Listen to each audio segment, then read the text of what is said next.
Perintah Kaisar Naga. Audiobook, novel silat. Episode 358. Pantas saja puncak gunung seperti itu bisa terhalang oleh penghalang dan memancarkan lingkaran cahaya. Dev menyentuhnya dengan ragu-ragu dan menemukan bahwa formasi ini bukanlah formasi ofensif. Hanya saja saat Anda masuk ke dalam formasi, Anda tidak bisa menggerakkan aura apapun di tubuh Anda, sama seperti manusia biasa. Namun setelah keluar dari formasi dan memasuki gunung, Anda akan pulih. Setelah percobaan berulang kali beberapa kali, Dev memimpin Lucy dan yang lainnya ke dalam formasi di kaki gunung. Dev tidak tahu siapa yang mengatur formasi ini, tetapi dengan formasi besar yang dapat melindungi seluruh gunung, orang itu pasti adalah seorang master formasi yang sangat hebat. Setelah masuk ke dalam formasi, langkah kaki Dev dan yang lainnya menjadi sangat berat. Jangankan terbang, berjalan pun sulit. Lagi pula, akan sangat sulit bagi orang biasa untuk berjalan di jalan pegunungan yang bersalju. Tetapi tidak lama setelah Dev dan yang lainnya memasuki formasi, mereka menemukan bahwa tidak jauh dari situ, sekelompok orang juga bergerak maju dengan susah payah. Orang-orang ini adalah keluargamu yang dibawa oleh Natalie. Sekarang, ketika kedua belah pihak bertemu, mereka sangat membenci. Terutama Lucy dan yang lainnya, semuanya bermata merah, ingin bergegas maju dan membunuh semua anggota keluargamu. Dalam perjalanan, Dev juga mengetahui bahwa jenazah para orang suci itu disebabkan oleh keluargamu, dan dia sangat marah. Binatang buas dari keluargamu ini dapat membunuh tanpa jejak, tetapi mereka juga meninggalkan mayatnya secara tidak terduga. Mereka lebih buruk dari babi dan anjing. Semua orang di keluargamu tercengang saat melihat Dev dan yang lainnya, dan kemudian ada niat membunuh di mata mereka. Terutama Yosemite, setelah melihat Dev, dia ingin segera mengambil tindakan. Namun di sini setiap orang tidak memiliki kultivasi, bahkan orang biasa, jangankan berkelahi, akan kesulitan berjalan di jalan pegunungan ini. Yang terpenting senjata mereka tidak bisa digunakan lagi. Kalian binatang buas yang lebih buruk dari babi dan anjing, Tuhan tidak akan membiarkanmu pergi. Lucy mengertakkan gigi dan mengutuk semua orang di keluargamu. Gadis kecil, apakah kamu belum pernah merasakan kekuatan kami? Apakah kamu berani mengutuk? Percayalah bahwa aku akan melepas pakaianmu. Yosemite berkata dengan tatapan mesum. Kali ini Lucy sangat marah, tapi mereka semua perempuan, jadi tidak mungkin memanfaatkan mereka secara verbal. Dev mengulurkan tangan dan menghentikan Lucy mengeluarkan suara apapun. Dev mengambil beberapa langkah ke depan dan menatap Yosemite dengan dingin. Apakah kamu lupa tentang makan dan bukan tentang pemukulan? Apakah kamu lupa bagaimana aku memukulimu? Yosemite merasakan semburan api di dalam hatinya ketika dia berpikir tentang dia dipukuli oleh Dev sebelumnya. Nak, apa yang membuatmu begitu arogan? Apakah kamu berani menyerangku sekarang? Lakukan saja jika kamu memiliki kemampuan.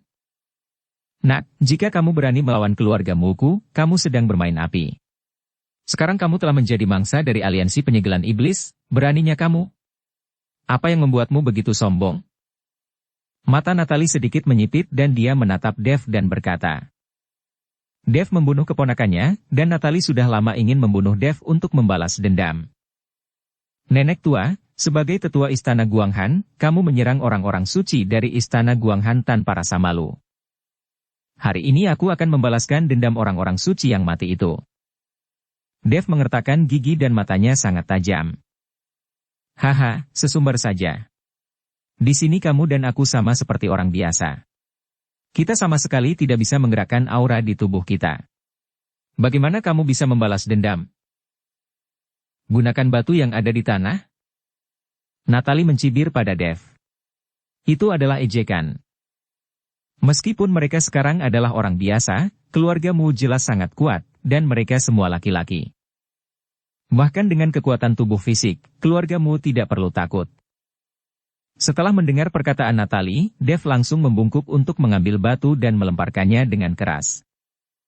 Batu itu seperti bola meriam, langsung mengenai kepala Natalie. Batu itu langsung mengenai kepala Natalie, menghantam dengan keras. Hahaha. Lucy dan yang lainnya tertawa terbahak-bahak saat melihat ini, dan akhirnya mengeluarkan ejekan yang tak sedap. Natali menutupi kepalanya dan meraung sekuat tenaga. Lemparkan batu itu untukku, lempari dia dengan batu sampai mati. Pada saat ini, semua orang di keluargamu juga mengambil batu itu dan melemparkannya ke Dev. Dev, sebaliknya, menghadapi lebih dari selusin orang dari keluargamu tanpa bergeming, mengambil batu dan melemparkannya ke arah mereka. Anda harus tahu bahwa tubuh fisik formasi telah ditempa berkali-kali di dunia sekuler, dan sekuat urat tembaga dan tulang besi. Minimal maksimal Gatot Kaca nih bos, senggol dong. Bahkan jika dia kehilangan kekuatan spiritualnya dan menjadi orang biasa, tubuh fisik formasi tidak sebanding dengan siapapun. Saat sebuah batu menghantam formasi, rasanya seperti digelitik. Tapi Yosemite dan yang lainnya berbeda. Mereka hidup di dunia surga dan manusia, mereka fokus pada pengembangan spiritual dan peningkatan alam mereka. Lagi pula, di mata para biksu ini, tubuh fisik hanyalah cangkang. Jika tubuh fisik hancur, selama jiwa masih ada, tubuh fisik dapat dibangun kembali. Sangat tidak pantas menghabiskan waktu untuk menempa tubuh fisik. Karena itu, tubuh fisik orang-orang ini sama dengan orang biasa. Tanpa berkah kekuatan spiritual, tubuh fisik mungkin tidak sekuat orang biasa. Lemparan batu dari tangan formasi sangat akurat, dan dia terus memukul anggota keluargamu. Itu langsung memukul orang-orang ini dan berteriak.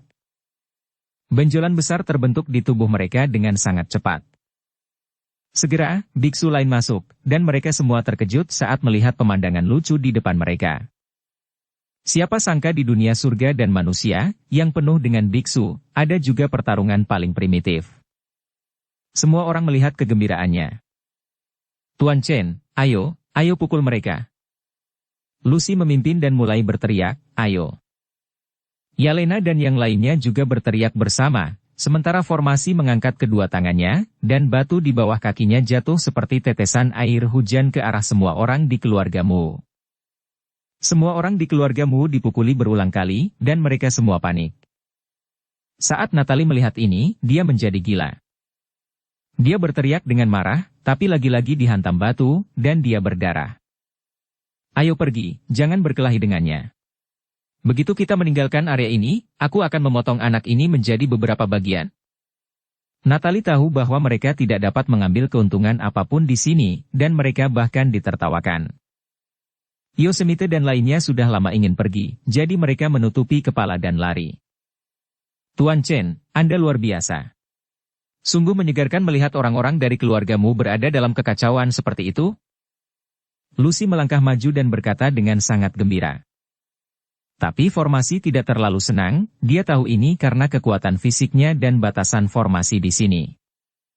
Jika dia meninggalkan daerah ini dan bertemu orang-orang dari keluargamu, formasi tidak yakin. Jika hanya Yosemite dan anggota keluargamu yang lain, mereka bisa ditangani oleh formasi. Tapi sekarang Natali ada di sini, formasi mungkin sulit untuk menghadapinya. Seorang biksu di puncak alam kesengsaraan transendensi, dan seorang kultivator tingkat 9 di alam kesengsaraan transendensi. Jika kedua orang ini bergabung, formasi tidak punya peluang untuk menang. Terlebih lagi, ada banyak biksu sekte lain di sini. Meskipun orang-orang ini datang ke tempat ini untuk mencari di mana makhluk abadi jatuh, namun jika mereka tidak dapat menemukan makhluk abadi yang jatuh, dan mengetahui identitas Dev, tidak ada jaminan bahwa orang-orang ini tidak akan melakukan tindakan kepadanya. Formasi tahu bahwa situasinya saat ini sulit, tetapi dia tidak bisa memberitahu Lucy dan yang lainnya karena dia tidak ingin memberikan terlalu banyak tekanan pada mereka. Ayo pergi secepat mungkin. Formasi tidak berkata apa-apa lagi, dan berbalik dan terus berjalan menuju gunung. Formasi takut biksu sekte lain ini akan mengetahui identitasnya. Rekan Taois, berhentilah. Pada saat ini, seorang lelaki tua berkemeja hijau berteriak kepada formasi. Tubuh formasi bergetar sedikit, tapi dia tetap berhenti. Lagi pula, tidak ada seorang pun di sini yang memiliki kekuatan spiritual. Dengan tubuh fisik formasi yang kuat, dia tidak perlu takut pada orang-orang ini. Apakah ada sesuatu? Formasi berbalik dan menatap lelaki tua berkemeja hijau itu. Orang tua berkemeja hijau melangkah maju, berjalan ke arah formasi, dan berkata dengan sangat sopan. Saya, Zatcha Usouyang, saya membawa beberapa junior dari keluarga Ouyang ke daerah kutub untuk berlatih. Saya ingin tahu apakah rekan Taois juga datang ke daerah kutub untuk mencari tempat di mana makhluk yang abadi jatuh? Formasi memandang lelaki tua itu. Karena kekuatan spiritualnya disegel oleh Formasi, dia tidak dapat mengetahui tingkat kekuatannya, tetapi sorot matanya menunjukkan bahwa dia tidak rendah dalam kekuatan. Senior, sejujurnya, tidak ada tempat di mana makhluk abadi jatuh di wilayah kutub ini. Ini semua hanya kebohongan. Ada banyak batu ekstrim di wilayah kutub, tapi hal semacam ini hanya untuk mereka yang berlatih teknik berbasis es. Keluarga sekte yang tidak berlatih teknik berbasis es, itu tidak berguna. Kami dari Istana Guanghan berlatih teknik berbasis es, jadi kami datang ke sini untuk mencari batu ekstrim. Ada juga anggota keluarga Mu barusan, dan para pembudidaya perempuan dari keluarga Mu juga berlatih teknik berbasis es, jadi batu ekstrim juga berguna bagi mereka. Senior, jika tidak ada di antara kalian yang berlatih keterampilan berbasis es, sebaiknya cepat pergi dari sini, terlalu berbahaya di sini. Tidak akan lama, akan ada ribuan monster berdatangan ke sini, dan aku khawatir kalian tidak akan bisa pergi saat itu. Formasi mengatakan yang sebenarnya, hanya untuk membiarkan para biksu ini pergi. Bagaimanapun, para biksu ini adalah faktor ketidakpastian bagi Formasi. Zat Chao sedikit mengernyit, tampak sedikit terkejut. Bagaimana mungkin? Apakah Anda ingin menipu kami dan mengambil harta karun tempat di mana makhluk abadi jatuh sendirian? Ada banyak sekte dan keluarga bangsawan yang datang ke daerah kutub, jumlahnya mencapai ratusan. Mungkinkah mereka semua tertipu? Seorang junior dari keluarga Ouyang, jelas tidak mempercayai apa yang dikatakan Formasi, berkata dengan keras. Percaya atau tidak, saya hanya mengatakan yang sebenarnya. Setelah Formasi selesai berbicara, dia berbalik dan pergi. Orang ini mengira dia bisa menakuti kita seperti ini. Ayo pergi. Pasti ada harta karun di gunung ini yang tiba-tiba muncul. Mungkin disinilah tempat jatuhnya makhluk abadi. Di sekitar gunung ini. Dilindungi oleh batasan Formasi, saya tidak percaya tidak ada harta karun di sini. Naik gunung. Banyak biksu, tidak ada yang mempercayai kata-kata Formasi, mulai mendaki gunung satu demi satu. Zat Chaus ragu-ragu, tapi tetap memilih untuk terus mendaki gunung. Mereka telah berada di sini selama beberapa hari dan tidak menemukan apapun. Kecuali berburu beberapa monster dan mendapatkan beberapa pil binatang, harta apalagi yang ada di sana? Sama sekali tidak ada apa-apa. Jika saya kembali, bukankah saya akan diejek oleh keluarga? Terlepas dari apakah yang dikatakan Formasi itu benar atau tidak, naik saja ke gunung dan lihatlah. Namun saat mereka mengambil beberapa langkah, gunung itu tiba-tiba berguncang. Seluruh gunung tampak bergetar. Apakah ada gempa bumi? Seseorang berkata dengan wajah terkejut. Kemudian, di tanah kekacauan, semua jenis monster yang tak terhitung jumlahnya bergegas keluar dan langsung menuju gunung.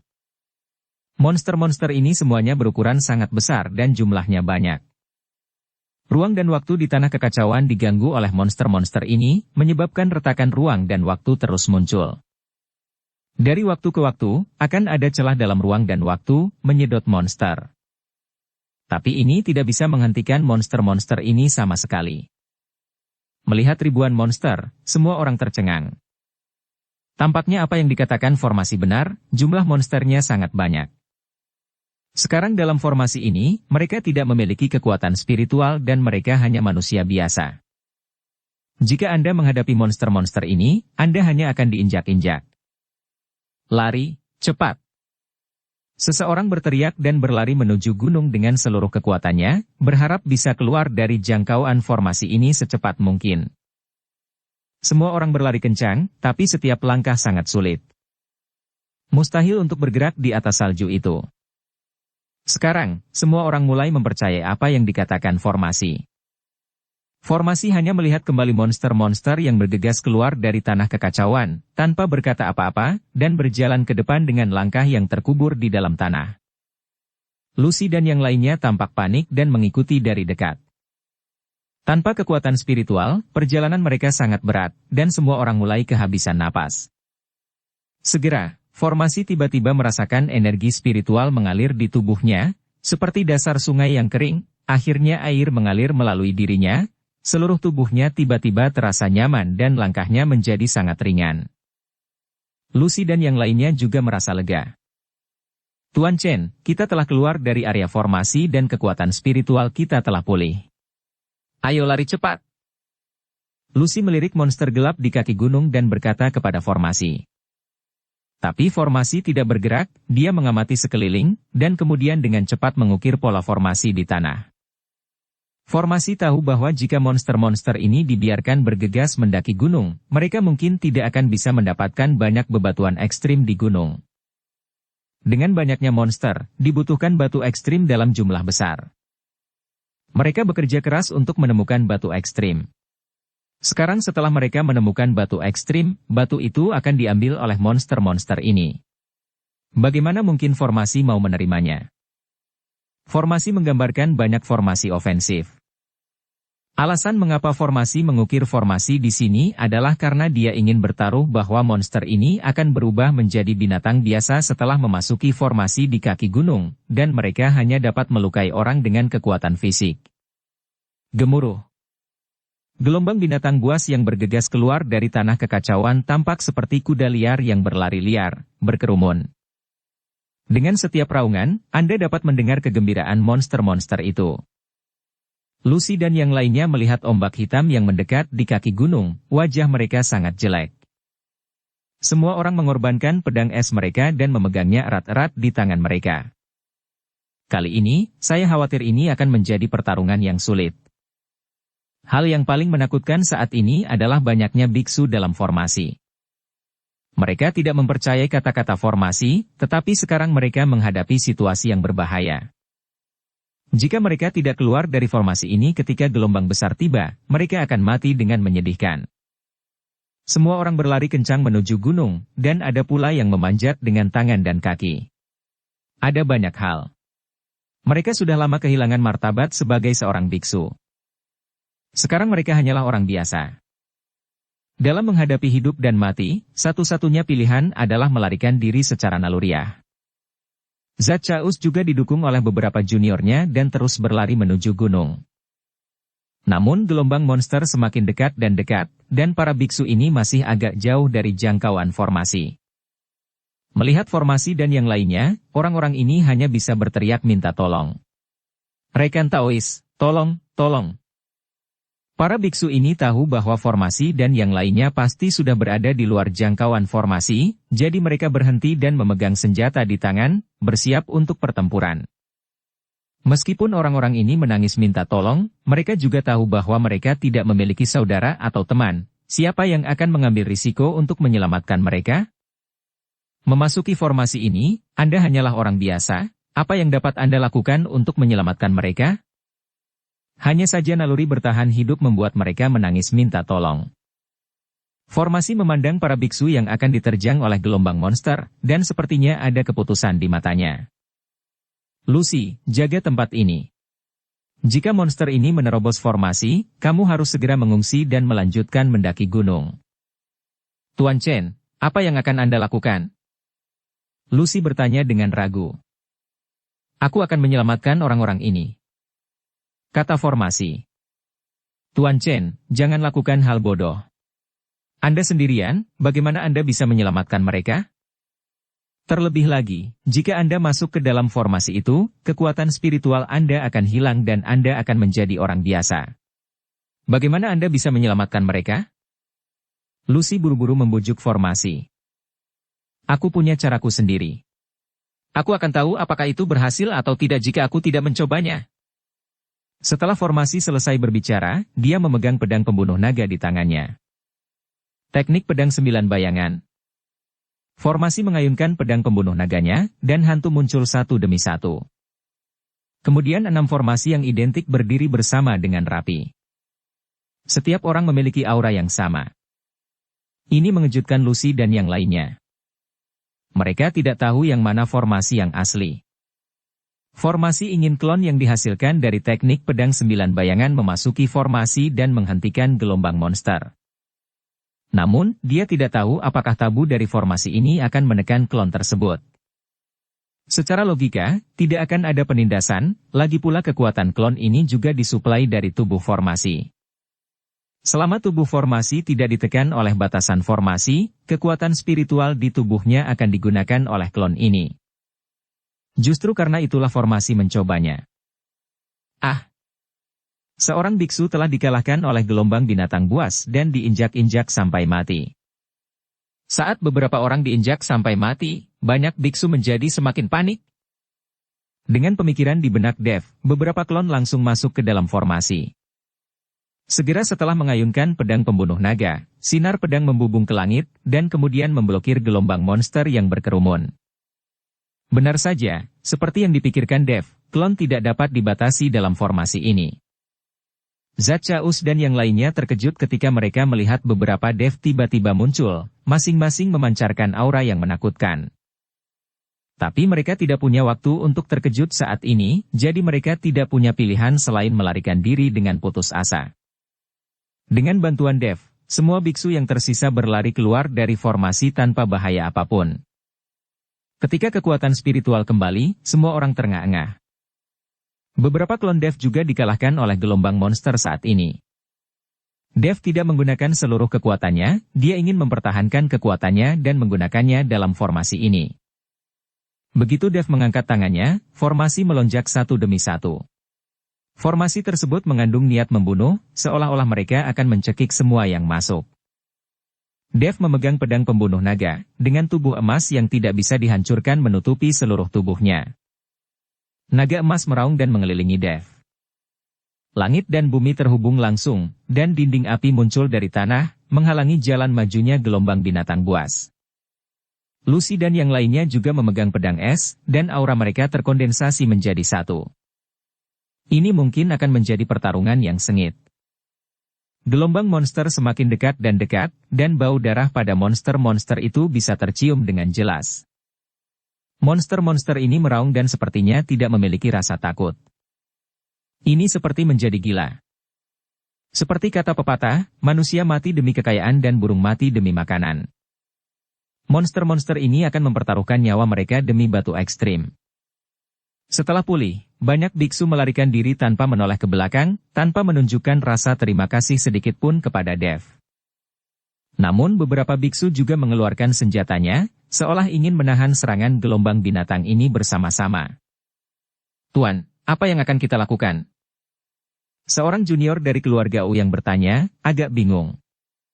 Mereka menghadapi ribuan monster dan semuanya ketakutan, ingin melarikan diri secepat mungkin. Tapi Zatchaeus tidak bergerak, sehingga mereka juga tidak berani bergerak. Zatchaeus melihat ke arah Dev, lalu ke sekitar, dan berkata dengan dingin. Bersiaplah untuk bertarung. Jika kita tidak menghadapi monster-monster ini, kita tidak akan bisa melarikan diri bahkan jika kita melarikan diri ke pegunungan. Zatchaeus memimpin, dan banyak junior dari keluarga Ouyang juga menunjukkan senjata mereka satu demi satu. Tubuh Dev terbang di udara, cahaya spiritual yang tak terhitung jumlahnya meledak, dan semua formasi diaktifkan. Dinding api memblokir monster-monster itu, tapi monster-monster itu menyerang tanpa rasa takut. Lucy dan yang lainnya menembakkan serangkaian bilah es, memanen nyawa para monster. Bilah es di seluruh langit berjatuhan seperti angin dan salju. Banyak biksu juga terbang satu demi satu, melambaikan berbagai senjata di tangan mereka. Sejumlah besar monster berjatuhan secara berkelompok, tapi monster di belakang masih terus menyerang. Monster-monster ini tampaknya dibatasi oleh formasi, dan tidak dapat melakukan berbagai teknik, dan hanya dapat mengandalkan kekuatan fisik untuk bertabrakan. Gelombang monster begitu kuat sehingga dengan cepat menembus beberapa dinding api pertama. Bintang elemen api di tubuh Dev meredup banyak. Dinding api tadi hampir menghabiskan elemen api Dev. Segera setelah itu, langit bersinar dengan cahaya, dan formasi pembunuhan yang diatur oleh Dev diaktifkan. Semua monster yang menyerbu masuk dibunuh satu persatu. Tapi ada terlalu banyak monster.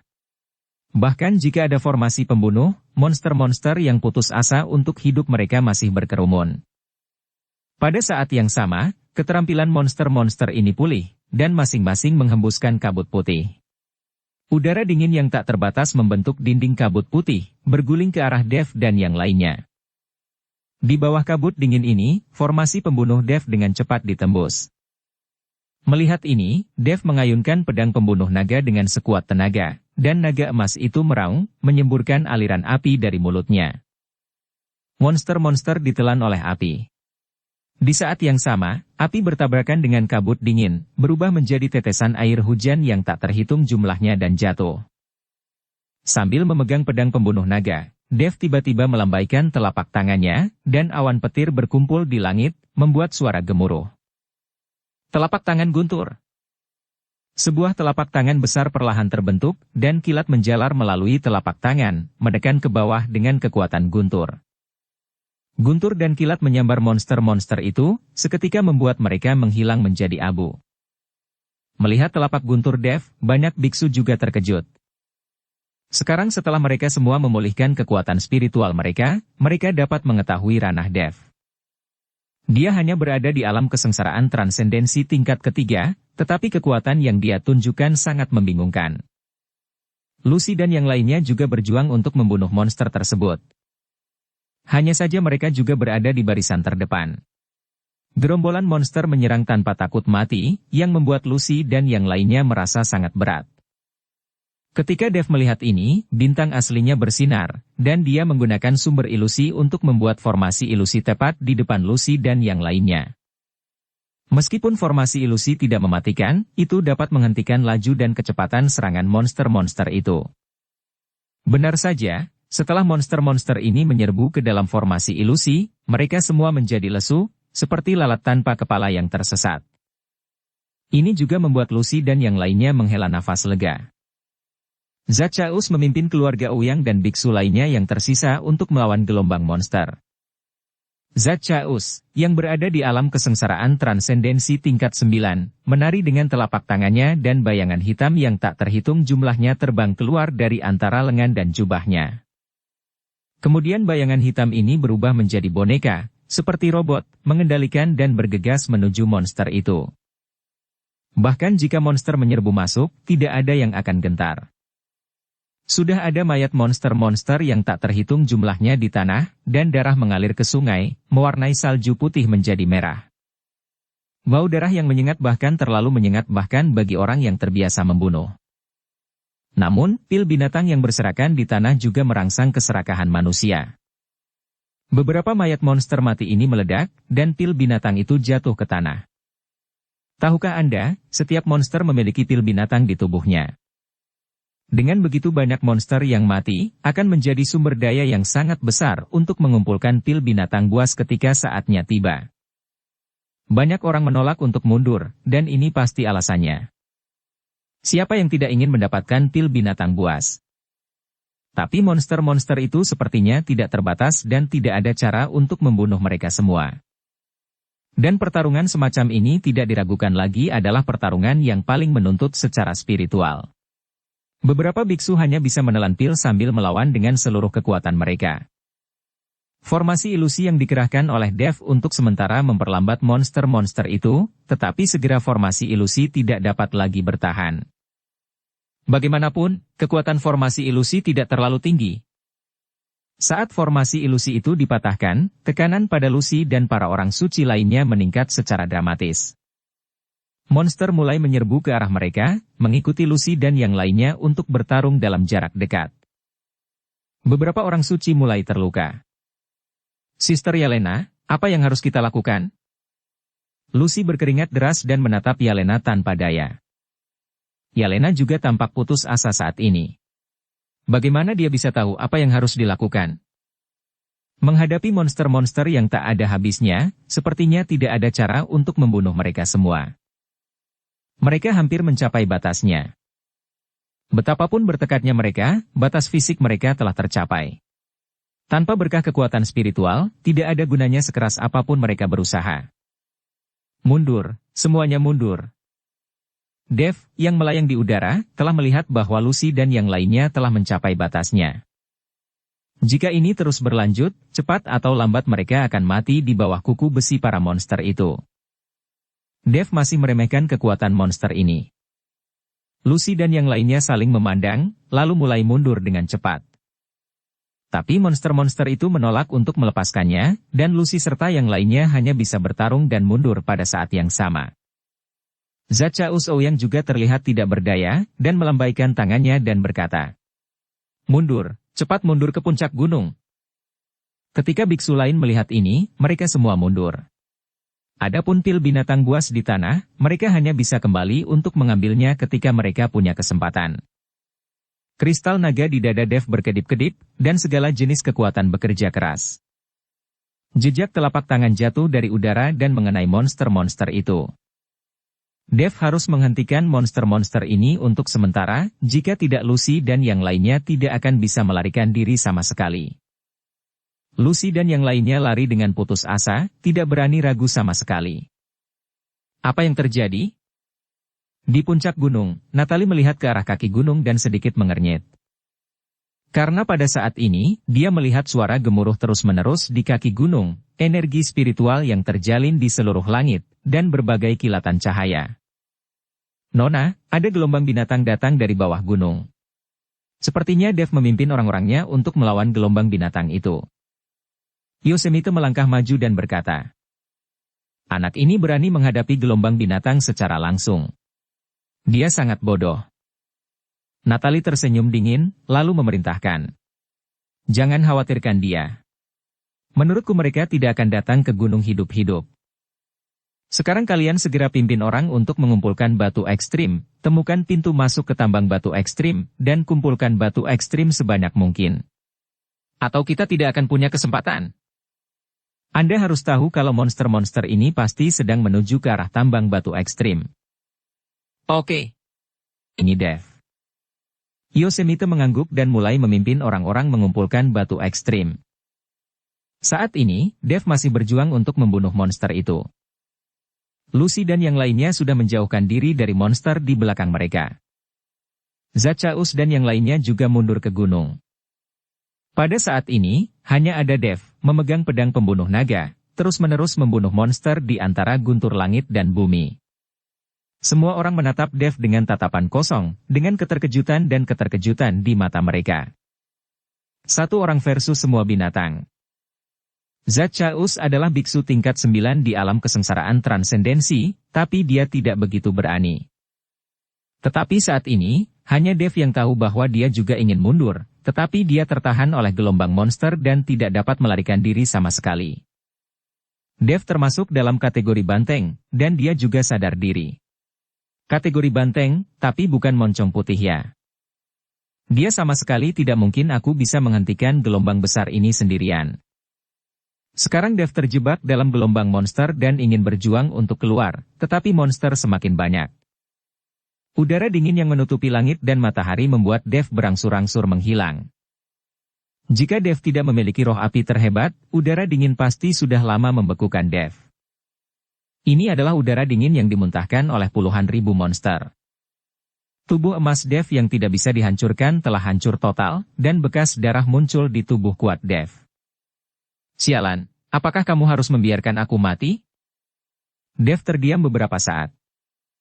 Dia baru saja diselamatkan dari tanah kekacauan itu oleh Tuan Si, dan sekarang dia terjebak dalam gelombang besar lagi. Kali ini, Tuan Si seharusnya menyelamatkannya. Tepat ketika Dev sedang memegang pedang pembunuh naga secara mekanis dan berbagai aura di tubuhnya terus melemah. Tiba-tiba cahaya menyala di cincin penyimpanan. Binatang kecil yang menelan langit berlari keluar sambil menguap, jelas dia baru saja bangun. Saat binatang kecil yang menelan langit itu muncul, monster yang awalnya maniak dan ganas itu tiba-tiba menjadi diam. Semua monster gelap melihat ke arah binatang yang menelan langit di depan mereka. Aum! Tiba-tiba, binatang yang menelan langit itu meraung. Raungan ini secara langsung menyebabkan bumi bergetar dan bebatuan pecah. Saat binatang kecil yang menelan langit itu muncul, monster yang awalnya gelombang monster mulai mundur di tengah auman besar binatang penelan langit. Kemudian mereka berbalik dan lari. Puluhan ribu monster ditakuti oleh auman binatang penelan langit. Anda harus tahu bahwa binatang kecil yang menelan langit ini sangat kecil. Dibandingkan dengan monster yang tingginya beberapa kaki, ia seperti sebesar semut. Tapi binatang kecil yang menelan langit bisa menakuti ribuan monster hanya dengan satu suara. Raungan macam apa ini? Apakah itu Raja Binatang Buas? Mengerikan sekali. Raungan itu hampir menghancurkan hatiku. Sudah berakhir. Aku khawatir kita akan dikutuk sekarang. Binatang penelan langit itu meraung, dan ekspresi semua orang berubah drastis. Zatchaeus dan yang lainnya juga merasakan hati mereka bergetar, dengan ketakutan di mata mereka. Lucy dan yang lainnya berbalik dan melihat ke tempat dingin di kaki gunung. Mereka semua khawatir dengan Dev. Dev menghela nafas lega. Melihat binatang yang menelan langit itu, dia merasa sangat menyukainya. Si kecil ini sangat mengagumkan di usia yang begitu muda. Jika dia besar nanti, dia akan menjadi lebih mengagumkan lagi. Hanya saja ia terus makan dan bisa menelan apa saja, tapi belum tumbuh. Nak, jangan berpikir dua kali tentang binatang pemakan langitku. Jika aku telah memulihkan tubuh fisikku, aku akan mengendarainya melintasi surga. Raja Iblis Awan Merah tahu apa yang dipikirkan Dev dan berkata dengan cepat. Aku yang menemukan binatang penelan langit kecil ini. Tunggangan binatang penelan langitmu, itu sudah lama mati. Dev tidak mengira bahwa binatang penelan langit ini milik Raja Iblis Awan Merah. Raja Iblis Awan Merah terdiam beberapa saat, tapi binatang kecil yang menelan langit ini memang ditemukan oleh Dev. Nah, mari kita diskusikan. Sebelum saya memulihkan tubuh fisik saya, Anda dapat menggunakannya di dunia surga dan manusia ini. Namun saat saya memulihkan tubuh fisik saya, Anda harus mengembalikannya kepada saya. Saat itu, Anda akan naik ke keabadian, Anda bahkan tidak mampu membelikannya makanan. Anda sangat miskin. Raja Iblis Awan Merah mulai berdiskusi dengan Dev. Raja Iblis yang bermartabat sekarang sedang bernegosiasi dengan biksu tingkat ketiga di alam kesengsaraan transendensi. Jika orang lain mengetahui hal ini, rahang mereka mungkin akan ternganga. Oke. Dev mengangguk. Tampaknya Dev benar-benar tidak mampu memberi makan binatang yang menelan langit ini. Melihat mayat monster-monster di mana-mana, Dev sangat bersemangat. Seluruh tanah penuh dengan pil monster. Pil binatang sebanyak ini cukup untuk digunakan Dev untuk sementara waktu. Dev mengabaikan binatang yang menelan langit itu dan membungkuk untuk mengambil pil binatang. Dan pedang pembunuh naga mulai memotong mayat monster itu dan mengeluarkan pil binatang. Tapi siapa sangka binatang kecil yang menelan langit itu meraung, lalu membuka mulutnya. Untuk sesaat, seluruh langit berubah warna, dan mulut binatang penelan langit itu seperti lubang hitam, dengan hisapan penuh. Sebelum Dev bisa bereaksi, mayat monster-monster dan pil monster itu tersedot ke dalam perut monster yang menelan langit. Dalam sekejap, selain noda darah merah cerah, mayat dan pil binatang buas telah hilang dari tanah. Dev tercengang. Binatang yang menelan langit itu bersendawa, kembali ke cincin penyimpanan dan pergi tidur. Kampret. Dev tidak bisa menahan untuk tidak mengutuk. Dia mencoba yang terbaik untuk membunuh begitu banyak monster, tetapi dia tidak mendapatkan apa-apa. Meskipun gelombang binatang buas telah ditakuti oleh binatang penelan langit, menelan semua pil binatang buas, itu terlalu tidak etis. Dev tidak bisa berkata-kata saat ini. Hahaha, sudah lama ku bilang padamu bahwa kamu tidak mampu membesarkannya, dan kamu harus memberikannya banyak asupan di usia yang begitu muda. Raja Iblis Awan Merah melihat tatapan tak berdaya Dev dan tertawa. Dev hanya bisa menghela nafas dan perlahan berjalan mendaki gunung. Pada saat ini, kabut dingin telah menghilang, dan semua orang melihat bahwa kaki gunung telah lama kehilangan pengaruh gelombang besar dan menjadi sangat sunyi. Hanya sosok Dev yang perlahan mendaki gunung. Seolah-olah gelombang binatang buas itu tiba-tiba menghilang. Setelah melihat ini, Lucy dan yang lainnya bergegas menuju Dev. Zatchaeus dan biksu lainnya juga berlari satu demi satu. Jika gelombang monster mereda, bangkai monster-monster di seluruh tanah akan menjadi sumber daya. Ada pil binatang buas di dalam mayat monster. Tetapi ketika mereka mendekat, mereka menemukan bahwa mayat monster di tanah, dan pil binatang buas telah menghilang. Pada saat ini, semua orang tercengang. Mereka tidak mengerti mengapa mayat monster dan binatang di mana-mana menghilang dan mereka tidak bisa melihatnya. Jadi semua orang fokus pada Dev. Mereka benar-benar ingin tahu kemana perginya semua mayat monster-monster. Mustahil bagi Dev sendiri untuk mengubah mayat monster-monster ini menjadi ketiadaan dalam sekejap. Lucy dan yang lainnya berlari mendekat dan bertanya kepada Dev dengan prihatin, "Tuan Chen, apakah Anda baik-baik saja?" "Saya baik-baik saja. Hanya saja semua tenaga di tubuh saya terkuras terlalu banyak. Saya akan baik-baik saja jika saya istirahat," kata Dev sambil tersenyum tipis. "Rekan Taois, terima kasih atas bantuan Anda. Kami sangat berterima kasih." Zat Chaos menghampiri Dev dan berkata dengan penuh terima kasih. Setelah melihat kekuatan sejati Dev, Zat Chaos, meskipun dia adalah biksu tingkat 9 di alam kesengsaraan transendensi dan kepala keluarga Ouyang, dia tidak punya sikap arogan sekali. "Sama-sama, itu hanya sedikit usaha." Dev hanya tersenyum acuh tak acuh. "Upaya kecil ini hampir membuat saya kehilangan nyawa." "Tuan Chen, apakah Anda baik-baik saja?"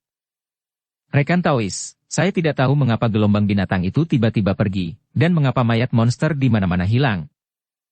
Para biku lainnya juga mendengarkan dengan telinga terangkat, bertanya-tanya apa yang sedang terjadi. Lucy dan yang lainnya juga ingin tahu apa yang terjadi pada Dev di tengah kabut dingin tadi. "Aku tidak begitu yakin." Gelombang binatang itu tiba-tiba mundur dengan suara gemuruh, dan mengambil mayat semua temannya. Dev hanya bisa berbohong. Meskipun Anda mengatakannya, orang-orang ini mungkin tidak mempercayainya.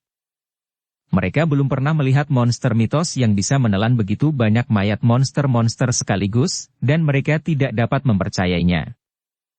Dalam hal ini, Dev sebaiknya berbohong agar lebih mudah. Ketika Zat Chaos mendengar ini, dia mengangguk dan berkata, "Sepertinya auman tadi benar-benar datang dari Raja Binatang Buas." Tetapi untuk beberapa alasan yang tidak diketahui, Raja Binatang mengingat gelombang binatang buas dan bahkan mengambil mayat teman-temannya. Itu sepertinya Raja Binatang telah melepaskan tembakan. Semua orang percaya kata-kata Dev, bagaimanapun juga, ini adalah satu-satunya penjelasan yang masuk akal. Kalau tidak, bagaimana mungkin mayat monster-monster yang tak terhitung jumlahnya ini bisa menghilang secara tiba-tiba? Meskipun semua orang menyesal, tidak ada yang bisa mereka lakukan. Sejumlah besar pil binatang buas menghilang begitu saja. "Rekan Taois, saya ingin berterima kasih dan mengucapkan selamat tinggal. Kami akan pergi ke gunung untuk melihat apakah kami dapat menemukan sesuatu. Jika rekan Taois membutuhkan bantuan, keluarga Ouyang saya juga akan membantu," kata Zhenhua kepada kata Dev. Dia tahu bahwa Dev berselisih dengan keluargamu, jika tidak, kedua pihak tidak akan saling melempar dengan batu. "Senior Ouyang, bolehkah saya mengajukan pertanyaan?" Tepat ketika Zat Chaos hendak pergi, tiba-tiba Dev berkata, "Rekan Tao, silahkan berbicara." "Senior Ouyang, saya pikir Anda menggunakan boneka ketika Anda menangani gelombang binatang buas barusan. Saya ingin tahu apakah Anda membeli boneka itu atau Anda yang memurnikannya sendiri?" Dev bertanya dengan rasa ingin tahu. Saat menghadapi gelombang binatang buas, Dev memperhatikan bahwa ketika Zat Chaos melambaikan lengan bajunya, beberapa titik hitam muncul, dan kemudian berubah menjadi boneka, menghalangi gelombang binatang buas tanpa rasa takut akan hidup dan mati. Oleh karena itu, Dev sangat penasaran. Zat Chaos tampaknya bukan seorang kultivator iblis, dan dia mungkin tidak memiliki keterampilan untuk mengubah mayat menjadi boneka. Bagaimanapun, teknik semacam ini hanya bisa dikuasai oleh para pembudidaya iblis, akan terlalu kejam untuk mengubah mayat menjadi boneka. Rekan sesama Tao, kamu masih belum tahu kalau boneka di dunia ini tidak hanya terbuat dari mayat. Itu juga bisa dibuat dari berbagai bahan. Boneka saya tidak terbuat dari mayat. Zat Chaos tertawa keras. "Robot?" Dev langsung teringat pada robot. "Robot? Robot apa yang dibicarakan oleh rekan Taois?" Wajah Zat Chaos penuh kebingungan. Hidup di dunia surga dan manusia, Zat Chaos tentu tidak mengetahui apa itu robot, namun Dev tinggal di dunia sekuler. Ia mengetahui bahwa robot terbuat dari berbagai bahan dan kemudian dipasangi dengan baterai. "Oh, bukan apa-apa." Dev tersenyum dan berkata, "Senior Ouyang, apakah kamu membuat boneka ini sendiri?" "Tentu saja. Kemudian bayangan hitam itu tiba-tiba membesar dan langsung berubah menjadi boneka setinggi 1 kaki. Boneka ini terlihat hidup dan sangat fleksibel. Ini luar biasa. Ini mirip seperti asli. Sungguh cerdik. Lucy tidak bisa tidak mengagumi boneka itu ketika dia melihatnya. Zachaeus berkata dengan wajah bangga, nenek moyang kami dari keluarga Ou yang belajar cara membuat boneka setelah diajar oleh Pavilion Luban di surga. Pavilion Luban. Dev langsung teringat akan kipas lipat di tangannya Pavilion. Mengapa, rekan Taois, pernahkah Anda mendengar tentang Pavilion Luban? Dev mengangguk, saya pernah mendengar bahwa Pavilion Luban sangat pandai memurnikan senjata. Saya ingin tahu apakah Senior Ouyang dapat memberitahu saya metode pembuatan boneka? Dan apa yang digunakan untuk menggerakkan boneka ini? Boneka mayat yang dimurnikan oleh kultivator iblis menggunakan kekuatan mayat itu sendiri dan kekuatan tubuh fisik. Oleh karena itu, kekuatan boneka mayat berhubungan dengan kekuatan mayat sebelum kematian. Namun boneka yang dibuat kali ini berbeda, harus terkait dengan cara pembuatan dan bahan, serta tenaga penggeraknya. Rekan tahu, meskipun Anda telah menyelamatkan kami, ini adalah keterampilan rahasia keluarga Ouyang kami dalam membuat boneka. Saya tidak bisa memberitahu Anda. Tetapi boneka ini dapat digerakkan oleh batu spiritual, pil binatang, dan lain-lain. Ya. Semakin bagus batu roh dan pil binatang, semakin kuat pula boneka ini, kata Zachaeus. Mendengar apa yang dikatakan Zachaeus, Dev tidak terkejut, bagaimanapun juga, ini adalah keahlian unik keluarganya. Bagaimana dia bisa mengajarkannya kepada orang lain sesuka hati? Senior Ouyang, saya juga memiliki senjata ajaib pelindung tubuh yang dibuat oleh Pavilion Luban. Coba lihat. Dev mengeluarkan kipas lipatnya. Zachaeus mengambilnya, melihatnya dengan hati-hati, dan kemudian berkata dengan penuh semangat, ya, ini memang dibuat oleh Pavilion Luban, tapi benda ini rusak, saya khawatir tidak akan bisa digunakan beberapa kali. Kipas lipat ini masih bisa memblokir satu serangan tanpa masalah dari biksu puncak alam kesengsaraan transendensi. Senior Ouyang, saya memberikan kipas lipat ini kepada Anda. Bisakah Anda memberitahu saya cara membuat boneka? Saya berjanji tidak akan memberitahu siapapun tentang hal itu. Saya hanya ingin tahu metodenya. Dev dengan enggan memberikan kipas lipat itu kepada Zachaeus. Sebagai imbalan atas metode pembuatan boneka. Meskipun Dev dapat menggunakan teknik pedang 9 bayangan untuk mengkloning dirinya sendiri, klon tersebut masih menghabiskan kekuatan tubuhnya. Dan klon ini tidak bisa mengeluarkannya sesuka hati. Tapi boneka ini berbeda. Selama Anda memiliki bahan dan batu roh, Anda dapat membuatnya sesuka hati tanpa menghabiskan kekuatan spiritual Dev sendiri. Dev berpikir jika dia menciptakan pasukan boneka, dia akan mampu menyapu seluruh dunia surga dan manusia. Kalaupun bonekanya hancur, tidak ada yang perlu dikhawatirkan. Itu bisa dibuat kembali kapan saja. Zachaeus melihat kipas lipat di tangannya, berpikir sejenak, dan membisikkan beberapa kata di telinga Dev. Tidak ada yang tahu apa yang dikatakan. Rekan tahu, saya harap Anda tidak menyebarkan hal ini. Ini dapat dianggap sebagai balasan atas kebaikan Anda yang menyelamatkan hidup kami di gunung. Zachaeus selalu pergi ke gunung bersama orang-orang dari keluarga Ouyang. Dev, Lucy dan yang lainnya tidak melanjutkan pendakian ke gunung, tetapi beristirahat di tempat. Dev tahu bahwa dia hanya bisa naik gunung setelah dia pulih sepenuhnya. Jika dia bertemu orang dari keluarga Mu, mengingat situasi Dev saat ini, dia hanya akan mencari kematian. Dev memikirkan apa yang dikatakan Zachaeus. Meskipun ada cara untuk membuat boneka, Dev tidak punya tempat untuk menemukan bahannya sekarang. Selain itu, Dev belum pernah mendengar beberapa materi. Pantas saja keluarga Ouyang tidak bisa membangun pasukan boneka. Tampaknya bahan ini sangat berharga dan langka. Saat ini, Dev tidak memiliki cara untuk membuat boneka. Dia hanya dapat melihat apakah dia dapat menemukan bahan-bahan tersebut di waktu luangnya. Dev menggunakan berbagai sumber rumput peri di cincin penyimpanannya untuk memulihkan kekuatan fisiknya dengan cepat. Hanya butuh setengah hari bagi Dev untuk pulih seperti sebelumnya. Ayo pergi, aku ingin tahu apakah keluargamu telah menemukan tambang batu ekstrim.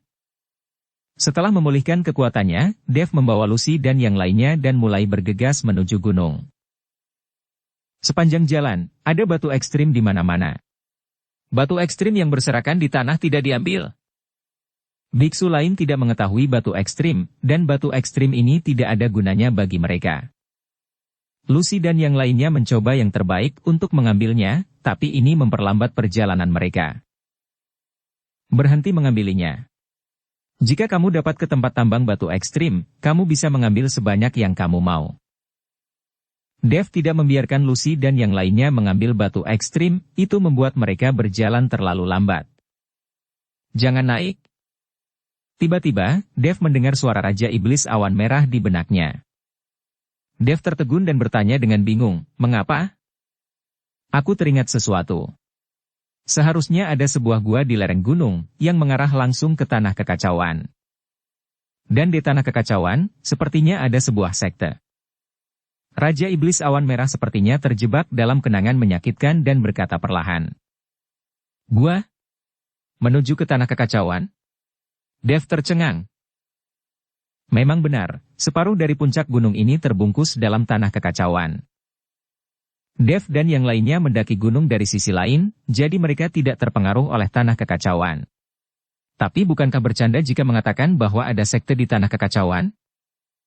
Anda harus tahu bahwa di Tanah Kekacauan ini, turbulensi ruang dan waktu selalu berkecamuk, dan tidak ada yang bisa bertahan.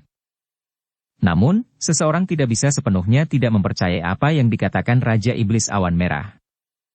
Bagaimanapun, Raja Iblis Awan Merah telah berada di sini ribuan tahun yang lalu, dan dialah yang memotong celah besar itu dengan pedangnya. Di mana guanya? Dev ingin bertanya tentang lokasi spesifik gua tersebut. Bagaimana aku tahu? Senang rasanya aku bisa mengingat ini. Setelah Raja Iblis Awan Merah selesai berbicara, dia berhenti berbicara. Saat ini, Dev sedikit bingung. Haruskah mereka mencari gua atau melanjutkan ke puncak gunung untuk mencari tambang batu ekstrim? Bersambung ke episode 359. Dukung kami dengan subscribe, follow, like, komen dan share. Terima kasih.